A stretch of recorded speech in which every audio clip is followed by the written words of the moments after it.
This is a little summary about the Meiji Restoration. So, now with Japan under the rule of the Emperor Meiji, some changes began to happen. Firstly, the enactment of the character oath centralized Japan's power, ending the rule of the daimyos. Also, with decentralization, taxes began to be standardized, being paid with the new currency. This new currency allowed Japan to pay for several innovations, such as the railway networks and also lots of industries.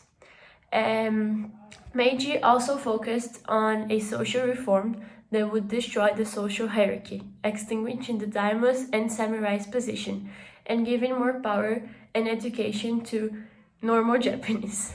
To strengthen their defenses, they also enacted a military reform. But one of the most important things was the big government reform that would transform Japan into an absolute constitutional monarchy that was modeled after Germany's government. In it, the emperor was the supreme ruler of the cabinet. And also important fact is that the capital of Japan would change from Kyoto to Tokyo.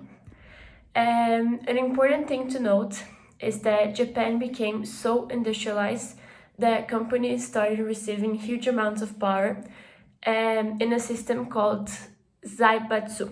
So industries that were born at that time are still very important for us today.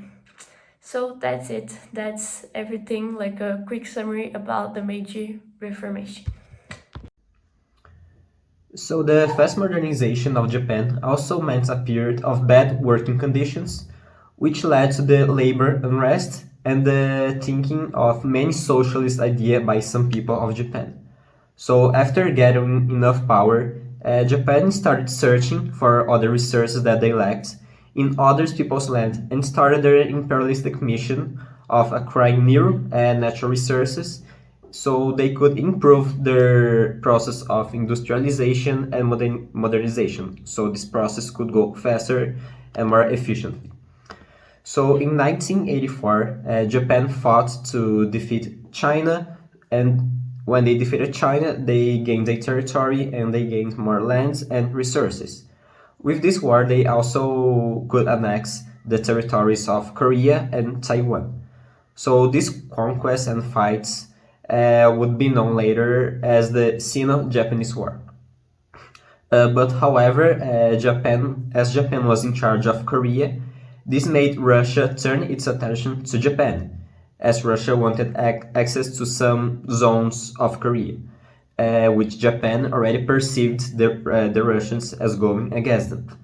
So Japan and Russia, they went to war, and to the surprise of the entire world, Japan could defeat Russia, and this war would be later known as the Russia-Japanese War. And this event marked Japan as a really strong global power in the eyes of the Western nations, as the United States. So after the World War One, Japan didn't like with how the land was being divided among only the Western countries and not the Eastern countries, and its military also became more aggressive. So in 1932, the Japan annexed the territories of Manchuria and later invading China and Indonesia. And by 1942, the Japanese Empire encompassed almost all the territories of the Eastern Asia.